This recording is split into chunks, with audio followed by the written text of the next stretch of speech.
Floods that have ravaged southeastern Bangladesh for weeks reaches 52. Details of these and more will come to you shortly. Please stay with us.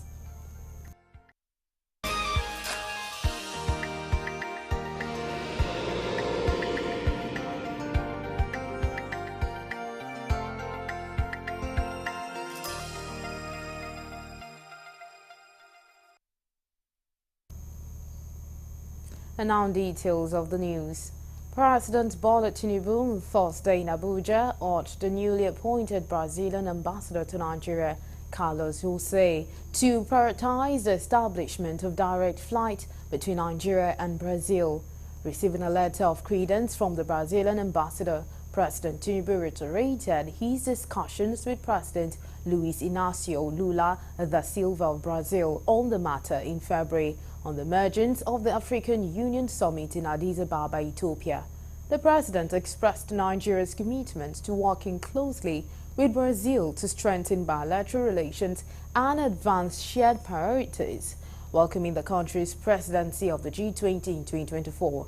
In his remarks, Ambassador Arias said President Lula is looking forward to welcoming President Tinubu to the G20 Leaders Summit scheduled for November 18 and 19, 2024 in Rio de Janeiro. He also conveyed President Lula's invitation to Nigeria to join the Global Alliance Against Hunger and Poverty. He explained that the initiative, based on the value of food security, is the main proposal of the Brazilian president of the G20 to eliminate poverty in 2030. President Tinubu also received a letter of credence from Ghana's High Commissioner to Nigeria, Vice Admiral Seth Amagoma. Ahead of the governorship election in Edo State, the Independent National Electoral Commission has announced that the signing of the peace accord will be held on September 12, 2024 in Benin City. It also said the mock accreditation exercise will take place on September 10 for the test running of the BVA's deployment and uploading of results for the election. INEC Chairman Professor Mahmood Yakubu made the announcement during an extraordinary meeting with political parties at the INEC headquarters in Abuja. He said that the importance of signing the peace accord could not be emphasized in ensuring peaceful and credible electoral processes. He urged leaders of political parties and INEC stakeholders to mobilize candidates to participate in the exercise. We will conduct a mock accreditation of voters to test run the deployment of the beavers for the election, as well as the upload of results to the INEC result viewing portal, the IREP. 12 polling units in 6 local government areas across the 3 senatorial districts of the state have been designated as centers for the one-day exercise, which begins at 8:30 in the morning and ends at 2:30 in the afternoon. National Chairman of the Inter-Party Advisory Council IPAC, Yusuf Maman Dantale, called on political parties to use the upcoming governorship elections in Edo and Ondo State as opportunities to restore confidence in Nigeria's electoral process and deepen democratic governance. Respect the mandate of the people. After 25 years of uninterrupted democracy in Nigeria, we must get it right this time. The Edo State gubernatorial polls will be a litmus test for the Ondo State governorship election scheduled to hold Saturday, 16 November 2024, which in turn give direction to future elections in Nigeria.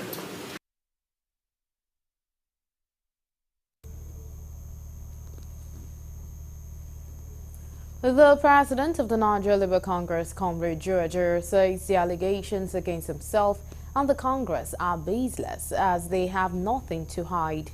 Comrade Ajero was speaking on Thursday following his appearance at the Intelligence Response Team headquarters in Abuja. Ajero, who was invited by the police to address allegations of terrorism financing, cybercrime, subversion, criminal conspiracy, and treasonable felony, arrived at the IRT office at 10:17 a.m. and left shortly after 11:15 a.m. He was accompanied by human rights lawyer Femi Falana San activist Deji Adenju, and other senior NLC officials. Speaking to journalists at the Labour House after leaving the police headquarters, Ajaero asserted that the NLC remains committed to defending the rights of Nigerian workers and will not be cowed by any form of intimidation. Reflecting on the challenges faced by Labour leaders, Ajaero said no one can do the type of job they are doing without the type of hazards he's facing. Thank all comrades in the states and in various state commands that are praying that those that have been fasting since morning can break their fast now.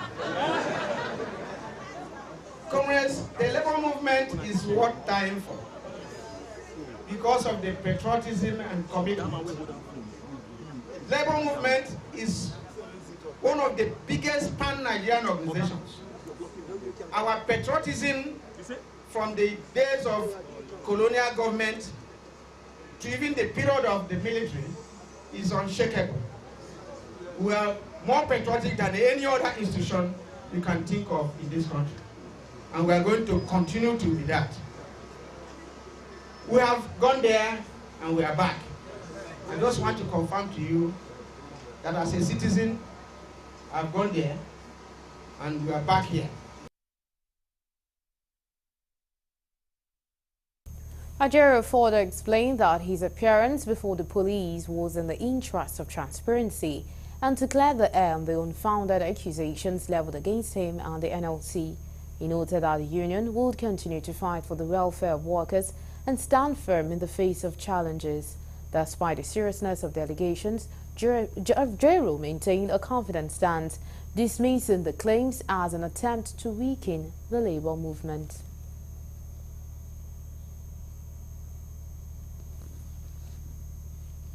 Meanwhile, the Oyo State Council of Nigeria Labour Congress on Thursday said any attempt by the police to detain its national president, Ajaero, beyond reasonable time might lead to chaos. Oyo NLC said Ajaero has not done anything wrong that warranted inviting him nor detention, saying Ajaero's invitation by the police was a tactic to delay implementation of the 70,000 naira new national minimum wage. Recall that the police last week invited Ajaero to its office over allegation of terrorism financing, cybercrime, subversion, criminal conspiracy, and treasonable felony. NLC had directed the leaders of the 54 affiliate unions to accompany its president, Ajaero, to the office of the Nigeria Police Force today over alleged terrorism financing and other infractions. Speaking with newsmen at the Oyo Police Command headquarters in Ibadan, NLC chairman in Oyo State, Comrade Kayode Martin, stated that as noble and law-abiding citizens of Nigeria, Ajaero should be prosecuted according to the law if found wanted of the offense being questioned for. Any attempt to destabilize the Congress, any attempt to disarray the council will not be welcome. We have the opinion that the federal government is taking everything to delay the implementation of the new minimum wage. Yes. People are dying every day. We are on the same page, officers. Things are tense in the country. If the government are really sincere, they know what to do to cushion the effect of the suffering of Nigerian masses. Nobody has said that he has committed anything until when he is investigated. Section 36, subsection 5 of the state constitution that I just mentioned also guarantees that nobody shall be labeled as a criminal until the contrary is proven. That is the presumption of innocence.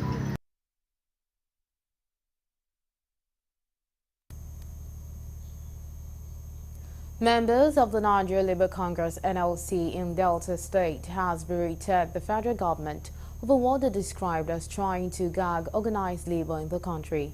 This is coming as members of the NLC and its affiliates stormed the Delta Police Command headquarters in Asaba, the state capital, in solidarity of the NLC president, Ajaero.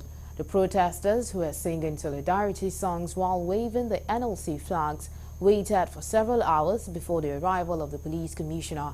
Speaking on their mission at the police headquarters, The second vice chairman, NLC, and Delta NOG president, Comrade Okudi, blamed the police for meddling in labor affairs. Responding, the Delta Police Commissioner, CP Olufemi Abaniwanda, said it is their responsibility to protect lives and property. As you know, and we know that labor will never get involved or involved in such activities. The unfortunate situation is that if you want to kill a dog, you give him a bad name. And I think in order to silence labor, that is why today the leadership of labor is being accused, and in order to silence us, in order not to ask for the rights and privileges of Nigerian workers, and even in the interest of the Nigerian people, which also the police is not also exempted from. And we will appeal that we must all learn to live within the ambit of the laws. Those who have immunity will not invite. But I would quickly like to say that the national president does not fall within the category of those who have immunity from invitation to come and tell us.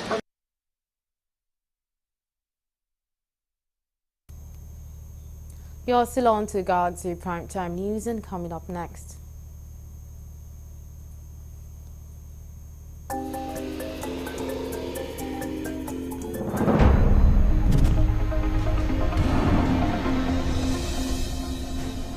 The Federal High Court in Abuja strikes out a suit instituted against the anti-hunger protesters, the Attorney General of the Federation, the Inspector General of Police, Department of State Services, and the Chief of Army and Defense Staff.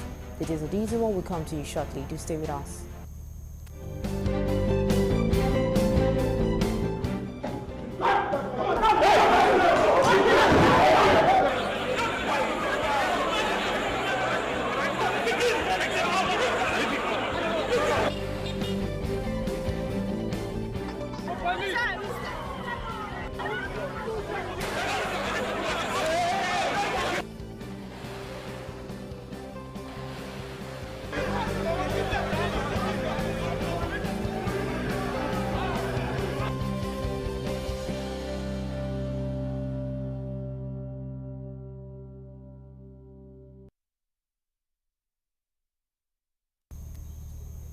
We're glad to have you back. Now, for more updates and latest news, please visit our website www.galaxytvonline.com. Connect with us on our X handle at Galaxy TV. Subscribe to our YouTube channel, youtube.com/GalaxyTVNews. You can follow and interact with us on our Facebook page, facebook.com/GalaxyTV. Don't forget to follow and tag us on our Instagram page at Galaxy TV. You can also avail our eyewitness feature via WhatsApp. If you have breaking news around you, simply share your story by sending short clips or videos of the news on 0818-666-669. Our social media platforms are user-friendly and can always accommodate your live updates and comments. The Federal High Court in Abuja has struck out a suit instituted against the anti-hunger protesters, Attorney General of the Federation, AGF, the Inspector General of Police, Department of the State Services, DSS, and the Chief of Army and Defense Staff. The suit filed by about 17 Nigerians against the last nationwide protest was thrown out by the court for want of diligent prosecution. Justice Peter Lifu terminated the suit on Thursday following the absence of the 17 plaintiffs and 26 defendants in court and without legal representation from the two parties. Although the suit was fixed for hearing, Justice Lifu was however shocked that none of the 17 plaintiffs showed up, neither were they represented by any legal practitioner. To worsen the matter, the defendants comprising Take It Back Movement, Nigerians Against Hunger, DSS, IGP, Chief of Army and Defense Staff had no legal representation, while no excuses or explanations were offered for boycott of the proceedings. Furious by the development, Justice Lifu held that it had become apparent that the plaintiffs were no longer interested in the matter and subsequently struck it out.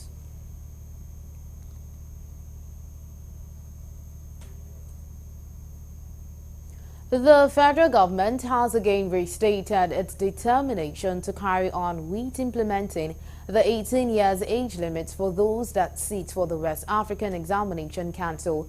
National Examination Council and Joint Admission Matriculation Board examination in the country in 2025. Recall that there has been ongoing debate among Nigerians since the government declared its stand regarding the policy. Speaking during a courtesy visit by the leadership of the Congress of University Academics to his office in Abuja, the Minister of Education, Professor Tahir Maman, said there is no going back regarding the policy. Just as he said, the policy is not new. The minister disclosed that the move was to ensure that the proper things are done, especially in ensuring the intellectual development for the future generations. Professor Maman accused the elite of being the brain behind the clamor against the age limit for writing the examination, while he added that most private universities in the country are equally guilty of same. We didn't come up with a new policy. All that we did was to remind people of the admission age under the present system. Typically, anybody can calculate the years the child is expected to be in school. Early education is how long? Is it 5-6 years? You take maximum 6-5. Primary school, 6. Basic education, level part of basic education, 3 years. Senior, 3. By the time you add that, you have 17.5. On some of the demands by the leadership of the Congress, the minister expressed concern regarding the multiplicity of unions in the education sector, but promised to look into some of those demands. The continued withholding of 3.5 months' salaries of members of honor due to strike action embarked upon by the sister academic union in the university in 2022 is unfair. Our union maintained that it never declared and was never part of any strike action. What the government has done, and which we find disturbing, was to lump together those who embarked on strike and those who did not. We consider this unjust and is tantamount to punishing the innocent along with the guilty. With this unwarranted punishment of honor members, the government is inadvertently promoting the use of strikes as a means of pursuing workers' demands.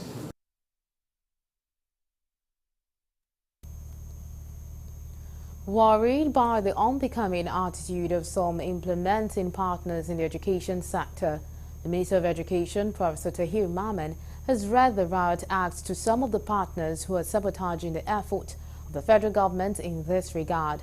Speaking through the Minister of State for Education, Dr. Yusuf Sununu, Professor Maman, in his keynote remark at the closing session of President Bola Tinubu's Inter-Senior Secondary School Debate Championship in Abuja, maintained that the federal government is currently investigating activities of some of its partners. He specifically mentioned a statement issued by one of the partners to the effect of staging a debate on same-sex marriage in Nigeria, as well as a statement on the increase in school fees in government schools across the country, saying those statements have no backing of the government. The Ministry of Education, we want to say we look forward to a better partnership. But I must warn, of recent, I've had a lot of sad development in people, organizations that we are collaborating with. We have two cases so far, and the ministry is seriously investigating it. One of them is African Initiative that gave a false notice on a school debate with topic legalizing same-sex marriage in Nigeria. This, we have brought a rebuttal, and we are seriously taking all the necessary measures to address such occurrences. And surely, we have already apprehended the offenders, and they will definitely face the consequences of the law.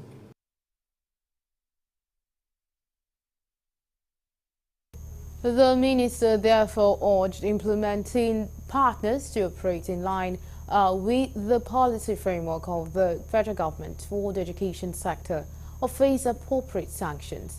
In his remark, the Secretary to the Government of the Federation, Senator George Akume, was represented by a director of his office, Simon Tiyungu, said the Tinubu-led administration remains committed to providing sound and qualitative education for Nigerian children.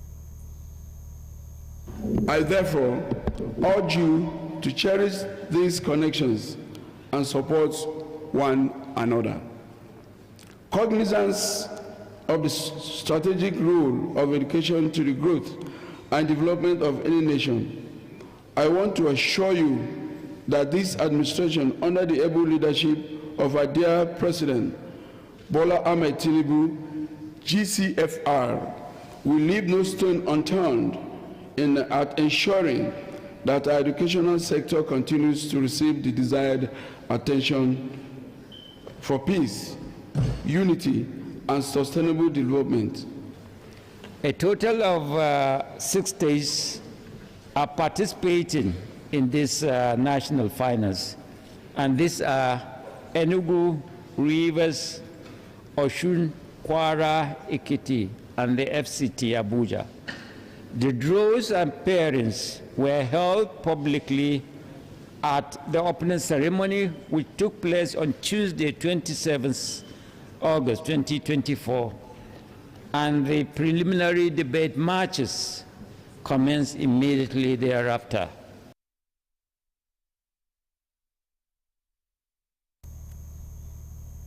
The Minister of Education, Professor Tahir Maman, has stated that the Japa syndrome has wreaked havoc on Nigerian educational institutions, particularly the older public universities that had traditionally served as a backbone for producing skilled manpower for the country. The minister stated this during the inauguration of the Tetford Board of Trustees and the governing councils of some federal tertiary institutions in Abuja on Thursday.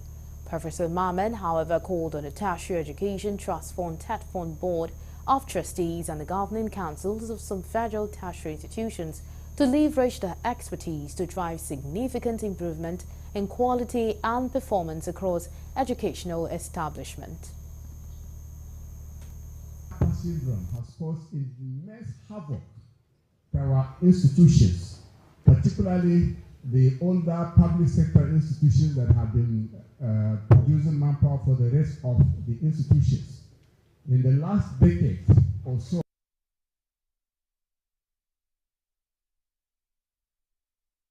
also speaking, some heads of agencies congratulated the boards and governing councils for their nominations to serve in various capacities. They maintain that the education sector is critical to the national affairs and it is a foundation for the country development effort and Nigeria with its rapidly growing youthful population. The education sector is critical to our national affairs. It is the bedrock for all our development efforts. And Nigeria in particular with such a youthful population. Please, let's use this money for our future children. Because that is the only way we can. The money for that, if well used and well managed, it can solve most of the problems.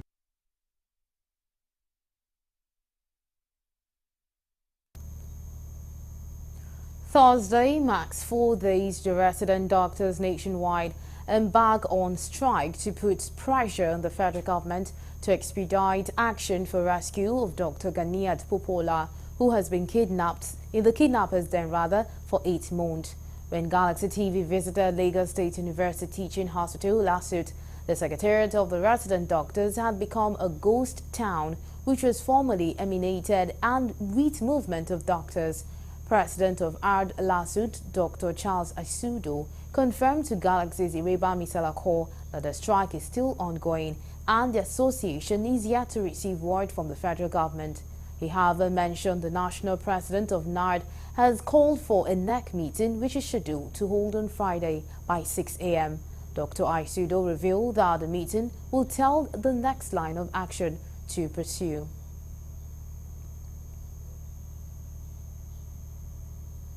First Lady Senator Oluremi Tinubu has emphasized that a robust and efficient civil registration system is pivotal to national development and governance. She stated this at the official launch of the 2024 UNICEF RHI commemorative birth certificate at the State House in Abuja. Senator Oluremi Tinubu noted that the renewed drive for the registration of every live birth will help the nation achieve the Sustainable Development Goal 16. She highlighted the benefits accruable to any society which prioritizes birth registration, including proper and adequate planning by government. The First Lady explained that the commemorative birth certificate will run from 29 August to 31 December 2024. The UNICEF country representative, Ms. Christian Mudate, appreciated the effort of the Nigerian government in ensuring that no birth goes unregistered, especially with the introduction of technological methods to ramp up the statistics. And he is part of the Dean of Agbo, His Royal Majesty Dr. Benjamin, noted the pivotal role women play in achieving success in all aspects of life. The paramount ruler also urged youth to be patient with the present administration. There was a symbolic electronic registration of children at the event. Planning and service delivery that meets the needs of all Nigerians. This is more than an administrative task. It provides the foundation of our social security. Our children, the treasure of our nation, should be guaranteed their rights and privileges from the onset. A well-functioning civil registration and vital statistics safeguards these rights and ensures no violation goes unnoticed. Based on the recent data from the Nigeria Multiple Indicator Cluster Survey, Report 2021, about 24,977 live births occur every day in Nigeria.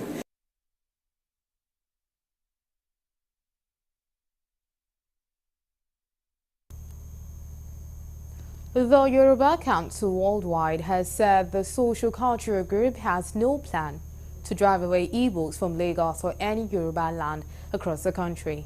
The group's president, Barrister Oladotun Hassan, made this known at the official unveiling of Dr. Jackie Aduni Kasim as the Royal Matron of Yoruba Council Worldwide held at Ota, Ogun State. He said the group has been ensuring peaceful coexistence among different ethnic groups in the community across the country since its inception. He further added that the group's activities were to promote peace and unity, Yoruba culture and values. On her part, Dr. Jackie Kasim thanked the Yoruba Council Worldwide for honoring her and giving a vital role to play not only in the Southwest but in the country at large. She said that community town hall meetings will be embarked on to ensure proper representation of people in political affairs. The Yoruba people are for peace. We do not hate the Igbo people. We have not in any way resolved to drive away the Igbo people away from Yoruba land. We, on good governance, we rest our demand on to President Bola Ahmed Tinubu to ensure that the demand for a new people's constitution is met within his first-year term. That will give ground of restructuring that we have been yearning for. So many things has been cracking up, has been dividing us, both the Yorubas and other tribes. And I keep on asking people, how did we get this far? Because this country used to be envy of the world. But now I'm glad we have realized it, that the only way Nigeria can come to being what it used to be is when everybody put hands together.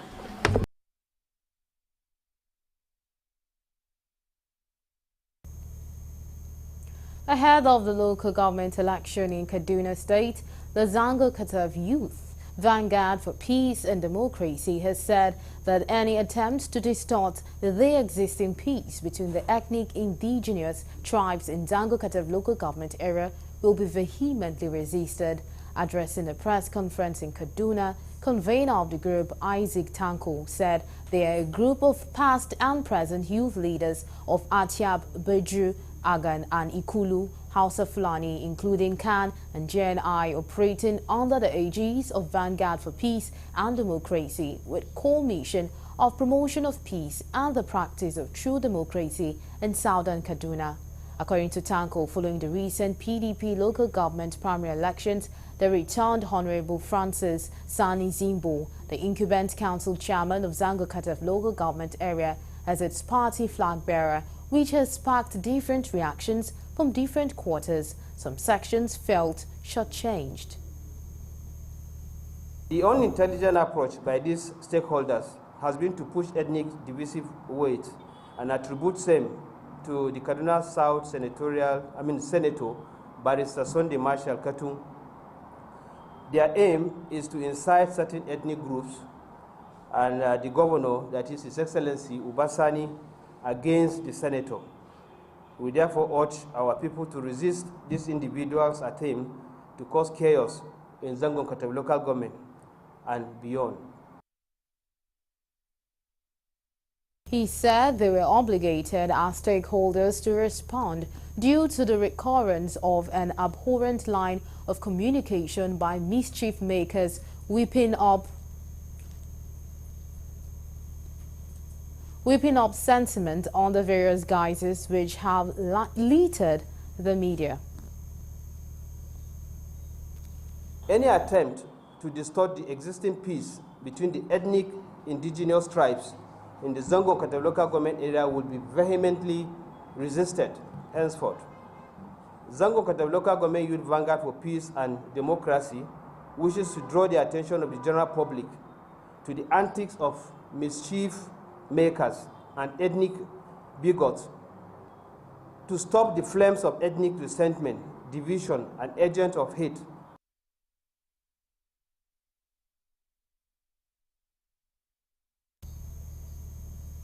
Three states in the northeast, Jigawa, Adamawa and Taraba, have been hit hard by floods with at least 41,000 people displaced, while in the northwest state of Kaduna and Zamfara, over 4,000 households have also been affected.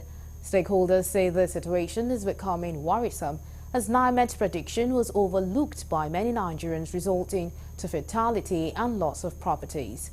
Galaxy TV Bosun Yakusak sent this report from Kaduna State. At least 49 people have been killed and thousands displaced in Nigeria after heavy rains caused flooding in the northeast of the country, according to the National Emergency Management Agency. 12 people have also been reported killed and thousands of others displaced, with farmlands and other properties worth millions of naira destroyed in rain-induced flood in Gumi local government area of Zamfara state. These worrisome statistics of flood rendering people homeless and leading to fatality in some cases has been caused by climate change, which is mostly caused by human activities. Even though the government says 110 kilometers of embankments have been constructed to avert further destruction, the flooding continues to claim lives and properties, diverting scarce government resources meant for development. When I was in 100 level, that was around 1982. I was in 100 level then. I learned for the first time about climate change. And our lecturer, Professor Agbola, told us that very soon Bar Beach in Lagos, will soon be in Ibadan. All of us shouted, "Ah!" No, because of the climate change. Well, from that time to this time, I can't laugh at his word again. The Nigeria Hydrological Service Agency, NISA, issued an urgent warning to the public regarding the rising water levels on the River Niger system. According to NISA, the development is attributed to upstream activities in Niger and Mali, with reports from the Niger Basin Authority in Niamey, NBA, in Niamey, Niger Republic. NISA added that the risk of flooding was expected to peak by the end of August and into September, urging states and communities along the River Niger system to remain vigilant, which has started occurring in states like Kaduna. Dr. Motoshe Philip, a University Don, explained that proper enlightenment from government and the populace is required because with change of attitude, the effect of climate change and causes of flooding can be reduced. We went around to 708 places, trying to sensitize the citizens, but trying to let them understand the dangers of living or residing within prone areas. We have engaged stakeholders, which include traditional title holders and religious leaders, including people residing in those areas, so as to make sure that no harm come to any citizen of the state. So unfortunately, yesterday we experienced some two signs. I can say just two as of for yesterday. Sabongari local government and Zaria local government. Let's revert back to what it used to be. Let every area be occupied with the grain. All this burning and all these things should stop. Some people, because they want to get rat to eat, they will go and burn forest. Because of rat, they will go and burn forest. So all those practices, there should be a legislation against all those things, where people will be prosecuted for doing all those things. This year alone, government says 31 of the country's 36 states were at risk of experiencing high flood, while promising that its agencies will continue to monitor the situation closely,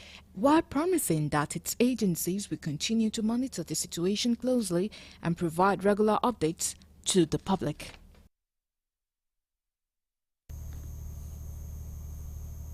You're still on to Galaxy Primetime News. We'll quickly take a break, and when we return, the news continues. Do stay with us.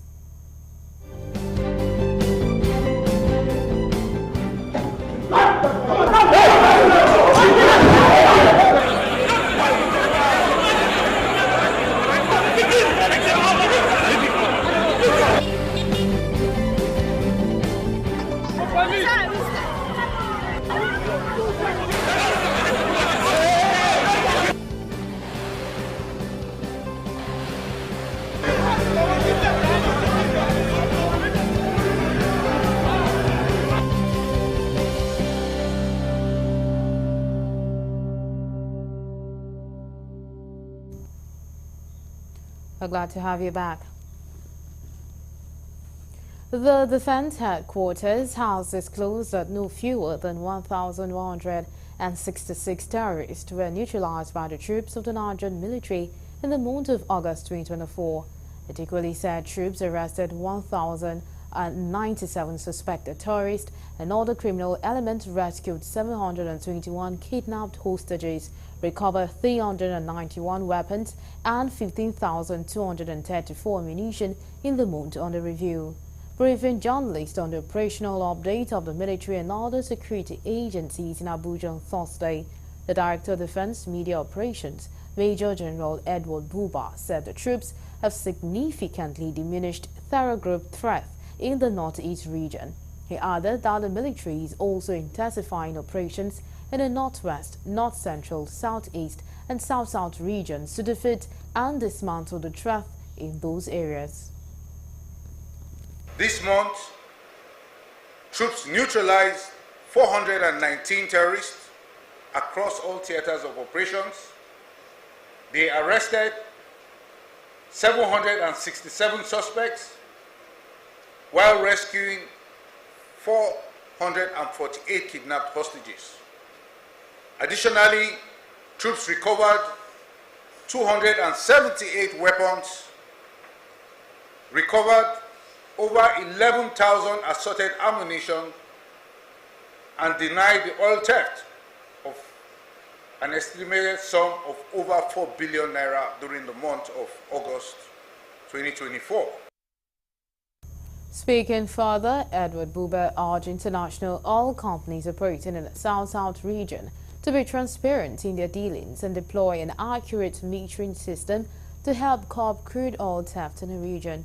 He also emphasized that the military will enforce the monitoring of the prosecution of culprits perpetrating crude oil theft in the south-south of the country.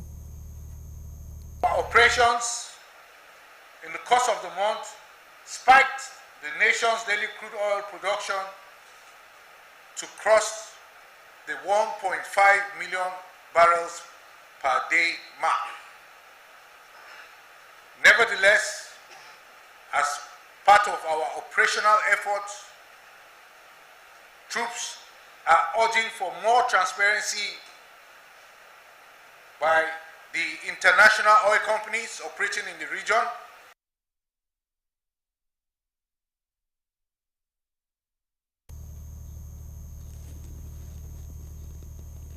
Meanwhile, troops of Operation Well Punch conducting fighting patrols have killed 8 bandits in Benin Gwari local government area of Kaduna State. According to operational feedback to the Kaduna State government, the troops commenced a fighting patrol to the Kampani Dokaf general area and on arrival at the location made contact with bandits.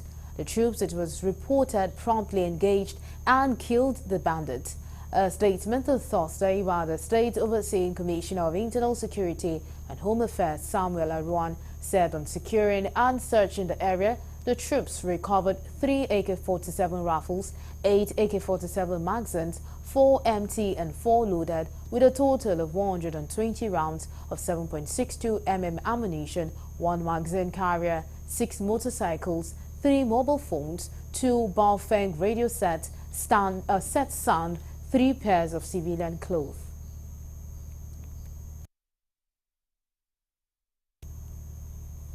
And I'll move over to the foreign desk for more news.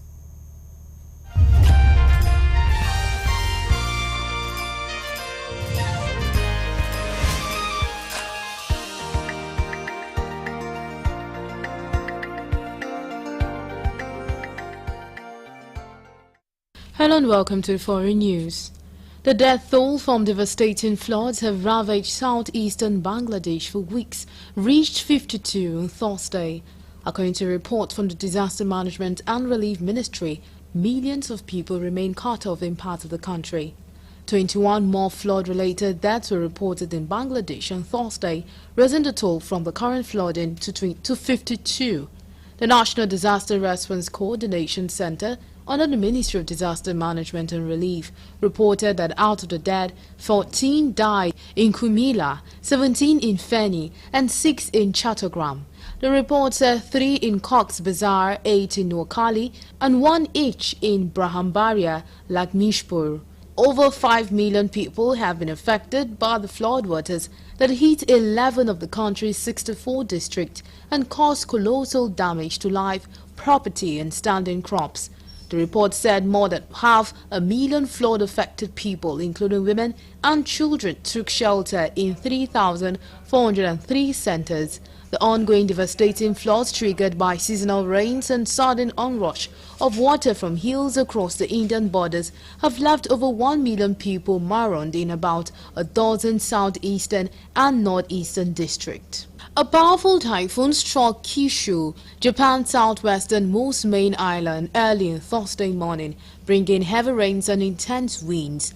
It was reported that at least 54 people were injured. The country's National Weather Agency has issued warnings as Typhoon Shanshan, the season 10th, continued to move northward, affecting around 250,000 households with power outages. In the city of Nagasaki, almost 400,000 people were evacuated. Train services were interrupted and numerous flights cancelled. According to a report, car maker Toyota was halting operations at its 14 domestic plants until Friday. The typhoon made landfall near the city of Satsumusende in Kashima Prefecture early on Thursday morning, moving north at a speed of 15 kilometers per hour. The typhoon is expected to pass through the entire archipelago over the next few days. No fewer than 26 children under 5 have died due to malnutrition and inadequate food in North Afghanistan province over the past 5 months, a hospital source said on Thursday. According to local media, Dr. Abdul Malik Rofi, 365 children under 5 have been admitted to the hospital in Badakhshan during this period, with 26 of them succumbing to malnutrition. The Afghan media told newsmen. The report said that since March 20th, a total of 2,696 children have been brought to the hospital. Doctors have attributed the rise in malnutrition cases to a combination of factors such as lack of nutritious food and poverty. The doctors also said that inadequate healthcare services and limited access to healthcare facilities in the impoverished region were the causes. According to reports from aid agencies, approximately 2.9 million children under 5 are facing acute food shortage or at risk of malnutrition across Afghanistan. And still on foreign news, Israel has launched its largest military assault in a territory in more than 2 decades, simultaneously attacking 4 areas. The Israeli military is pressing on with its deadly offensive in the occupied West Bank, despite widespread international condemnation from countries and right groups.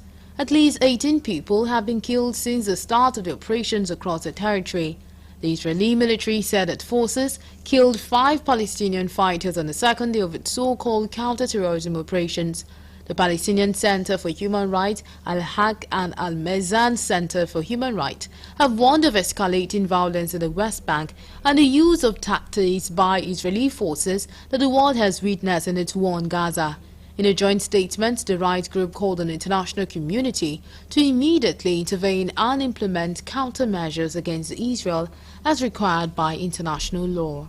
5 more Palestinians have been killed by Israeli forces in a second day of raids in the occupied West Bank, with the UN calling for de-escalation.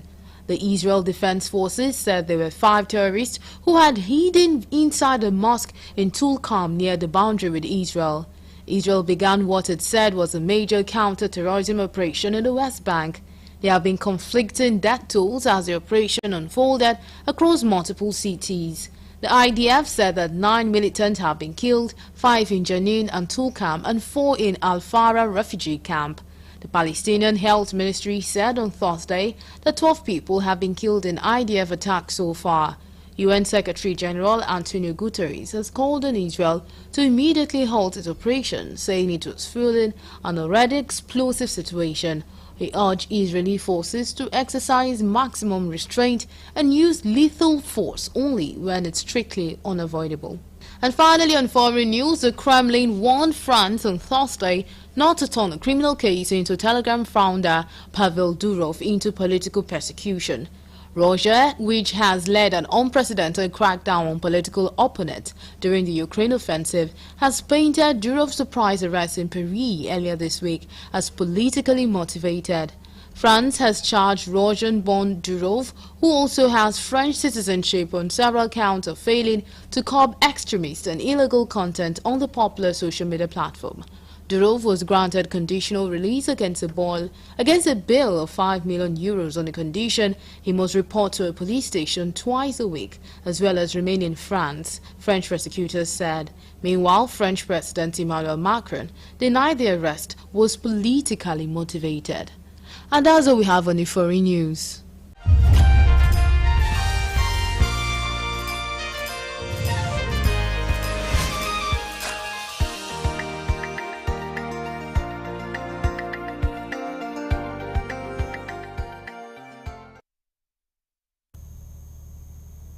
And now move over to entertainment news.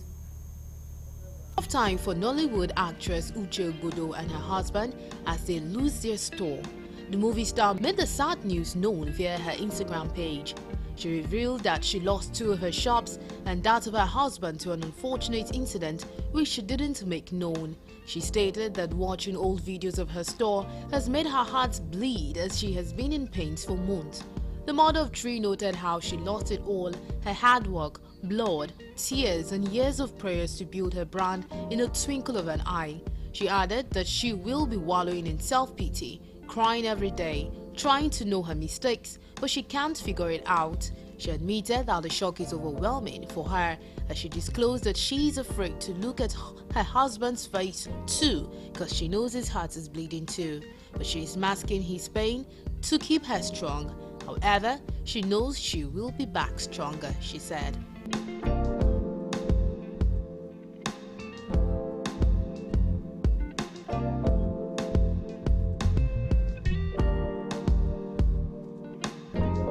Jubilations as ex-Big Brother Niger housemate Fraud and his wife, pharmacist Chi, expect a second child 1 year after welcoming their first. His wife took to her Instagram page to reveal this as she rolled out her pregnancy photos. But to be recalled that the couple had welcomed their first child last year. At the time, Fraud was in Biggie's house for the All-Stars edition of the show. Sharing the photos, she hailed her husband as a sharpshooter.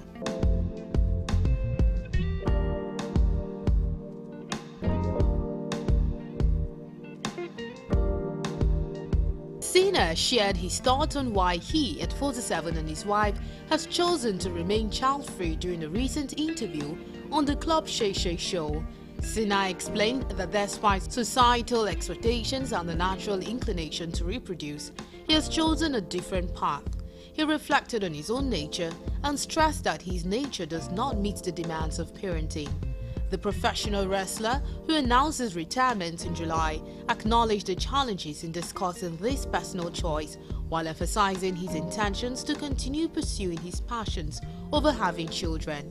He also stressed that he and his wife were aligned on the idea of not having children long before they tied the knot.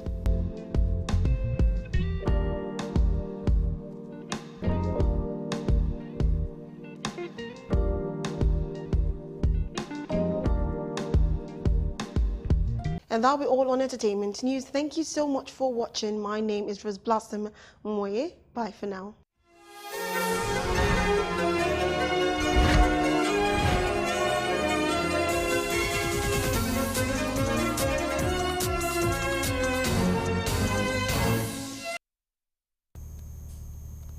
And that's all we have on Galaxy Primetime News. Thank you so much for being a part of the news. My name is Nenwa Gimazaka.